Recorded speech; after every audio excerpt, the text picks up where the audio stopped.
السلام علیکم ورحمۃ اللہ وبرکاتہ۔ محترم بزرگوں، دوستوں، عزیز ساتھیوں اور پیاری ماں بہنوں، اللہ تعالیٰ کی ذات سے قوی امید ہے کہ انشاءاللہ آپ تمام حضرات بخیر و عافیت ہوں گے۔ ہم اپنے سوالات اور ان کے جوابات کی آج کی مجلس میں بہت سارے سوالوں کے جوابات دینے کی کوشش کریں گے۔ آپ ان تمام سوالوں اور ان کے جوابات کو خوب غور سے سنیں، سمجھنے کی کوشش کریں اور عمل بھی کریں۔ سب سے پہلا سوال ایک صاحب نے کیا ہے، کہتے ہیں کیا کوا ناپاک ہوتا ہے؟ کیا اس کا بدن ناپاک ہوتا ہے؟ اگر وہ ٹچ کر جائے تو کیا کپڑے یا بدن ناپاک ہو جائیں گے؟ اور کوا ٹچ کر لے تو پھر کیسے پاک کرتے ہیں؟ کیا کوا ٹچ کرنے کی وجہ سے 7 بار دھونا ضروری ہوتا ہے؟ انہوں نے کوے کی نجاست کے تعلق سے سوال کیا ہے کہ کیا کوا اپنی ذات کے اعتبار سے ناپاک ہوتا ہے یا نہیں۔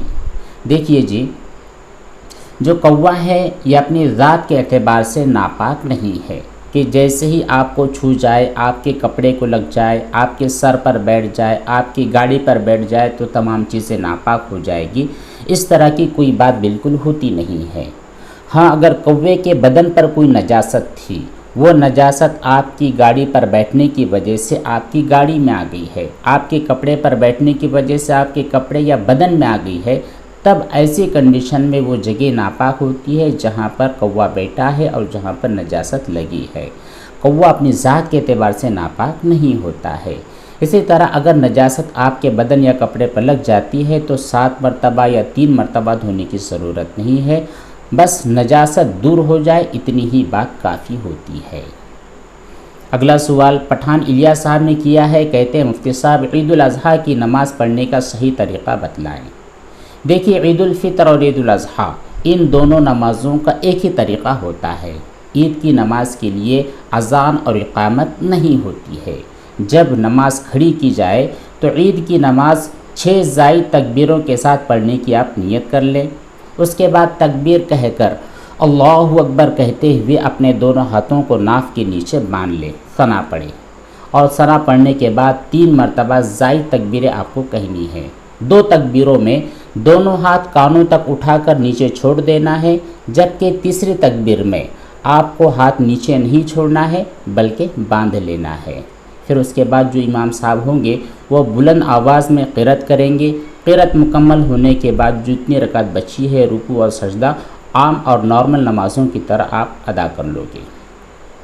پھر جب دوسری رکعت کے لیے کھڑے ہوں گے تو شروع میں امام صاحب بلند آواز میں قرأت کریں گے، اور قرأت کرنے کے بعد 3 جو زائد تکبیریں باقی ہے وہ تکبیریں کہیں گے۔ تینوں تکبیروں کے اندر دونوں ہاتھ کانوں تک اٹھا کر چھوڑ دیں گے۔ پھر چوتھی مرتبہ ہاتھ اٹھائے بغیر صرف تکبیر کہتے ہوئے رکوع میں چلے جائیں گے، اور پھر جتنی نماز باقی ہے رکوع اور سجدے عام نمازوں کی طرح مکمل کر لیں گے۔ اگلا سوال پھر سے انہی کا ہے، کہتے ہیں مفتی صاحب کسی شخص پر قرض ہو تو وہ شخص اس پر قربانی واجب ہوتی ہے یا نہیں؟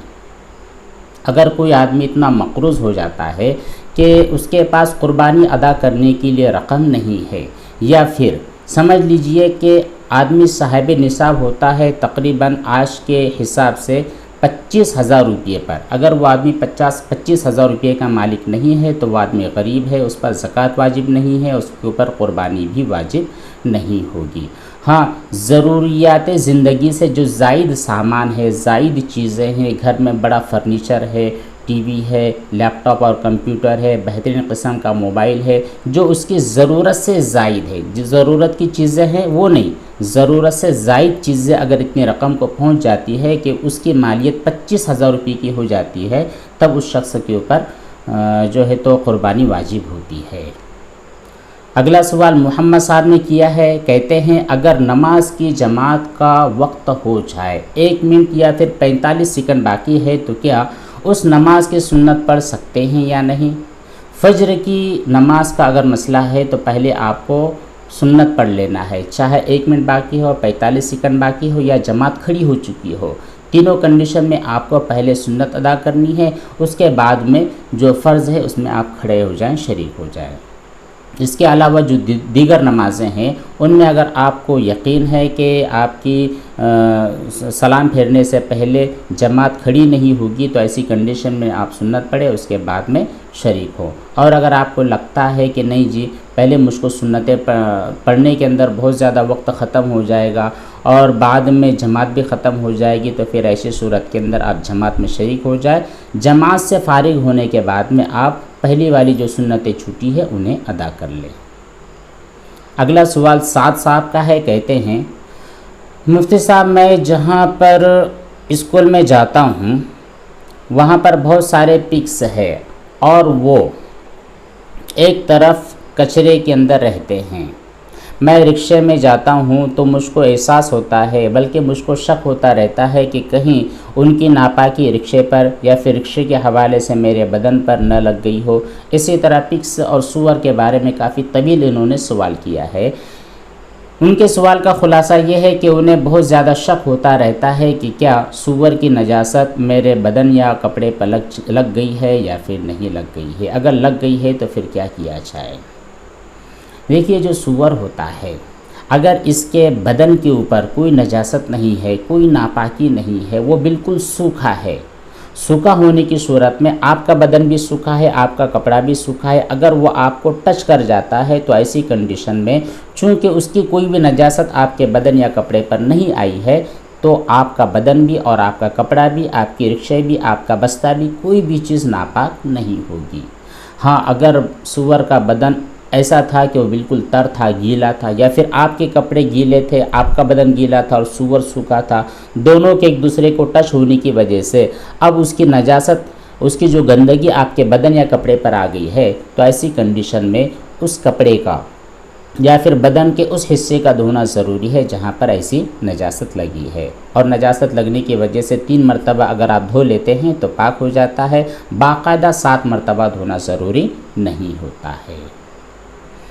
اگلا سوال ایک صاحب نے کیا ہے، کہتے ہیں 4-5 مرتبہ ایسا ہو جاتا ہے کہ جب میں باتھ روم سے باہر نکلتا ہوں تو پھر مجھ کو لگتا ہے کہ جو گھٹنے کے پاس شلوار ہے وہ گیلی ہو چکی ہے، بس اندازہ ہوتا ہے پیشاب لگا ہے یا نہیں لگا ہے، اس کے بارے میں یقین نہیں ہوتا، صرف اندازہ ہوتا ہے، تو کیسے پاک کرنا چاہیے؟ دیکھیے واش روم سے باہر نکلنے کے بعد شلوار اگر آپ کی گیلی ہے یا پھر گھٹنے کے اوپر والا حصہ گیلا ہے اور آپ کو پکا یقین ہے کہ یہ پیشاب کے قطرے ہی ہے یا پھر جو آپ قضائے حاجت کر رہے تھے اور جو ناپاک اور گندا پانی تھا، استعمال کیا گیا جو پانی تھا اس کے قطرے ہیں، یا پھر ناپاک جگہ سے اٹھنے کی وجہ سے اس ناپاکی کے اثرات آپ کے کپڑے پر آ گئے ہیں، تو ایسی صورت میں آپ کا کپڑے کا وہ حصہ اور آپ کے بدن کا وہ حصہ جو گھٹنے والا ہے وہ ناپاک ہو گیا ہے۔ ان کے لگنے کی وجہ سے آپ کو کپڑے کا وہ حصہ یا پھر بدن کا وہ حصہ دھونا ضروری ہے۔ اگر وہ 1 درہم سے زیادہ ہو، بہت زیادہ مقدار، یہ جو آپ کی ہتھیلی کی گولائی ہے اس سے زیادہ مقدار میں اگر وہ پانی آپ کے بدن یا کپڑے کو لگا ہے تب دھونا ضروری ہے، اور اگر اس سے کم ہے تو ایسی کنڈیشن میں بہتر یہ ہے کہ آپ دھو لیں، اور اگر ممکن نہیں ہے یا پھر آپ کو یاد نہیں رہا ہے یا پھر وہ ایسی جگہ پر لگے ہیں کہ وہاں پر فوراً دھویا نہیں جا سکتا، تو پھر ایسی صورت میں تھوڑی مقدار ہونے کی وجہ سے معافی کے درجے میں ہوتا ہے، لیکن خامخواہ آپ کو شک میں، وہم میں اور وسوسے میں نہیں پڑنا چاہیے۔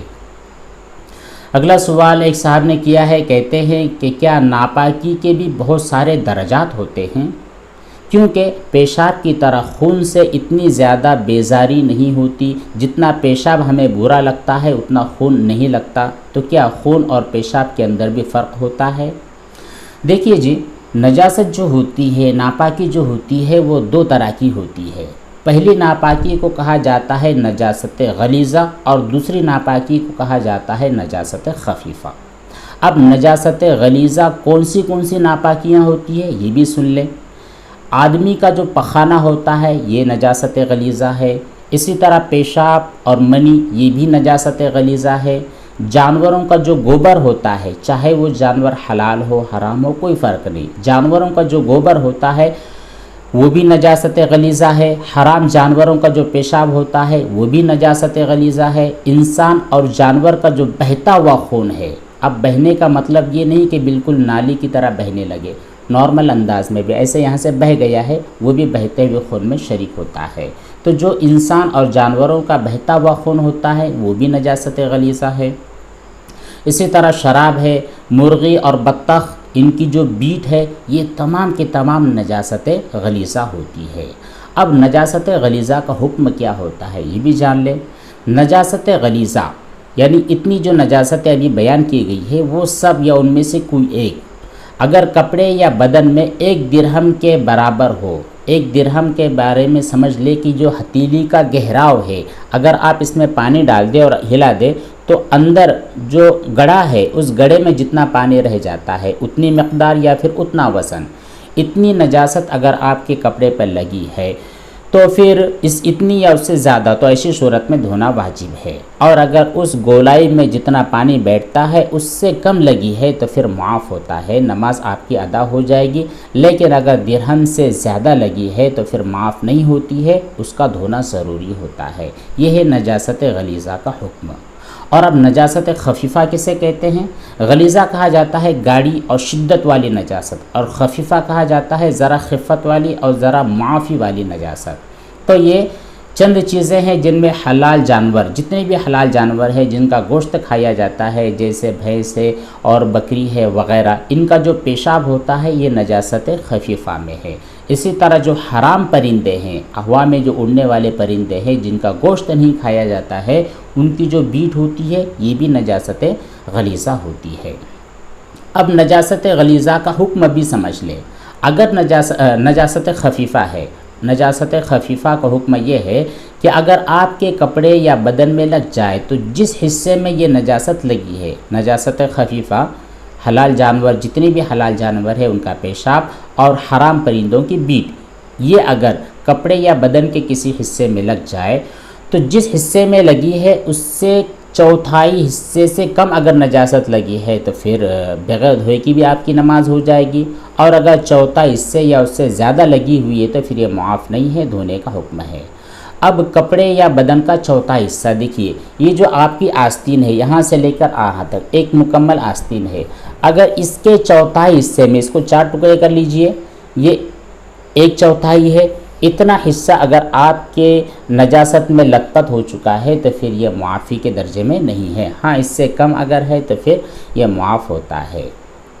یہ ہو گئے نجاست غلیظہ اور نجاست خفیفہ کا مکمل حکم، اور اس کے بعد دیگر تمام سوالوں کے جوابات۔ اور بھی جو سوالات ہیں انشاءاللہ ان کو ٹیکسٹ کے ذریعے جواب دینے کی کوشش کی جائے گی۔ اسی طرح اور بھی جو سوشل میڈیا کے دیگر پلیٹ فارمز پر آپ کے جو سوالات ہیں انشاءاللہ کوشش کی جائے گی کہ فوراً تحریری شکل میں ان کے جوابات دے دیے جائے، کیونکہ بہت زیادہ وقت نہیں مل پا رہا ہے کہ ویڈیوز کے ذریعے ان کے جوابات دیے جا سکے۔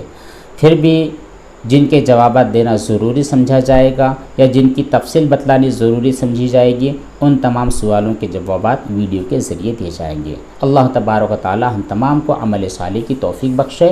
والسلام علیکم ورحمۃ اللہ وبرکاتہ۔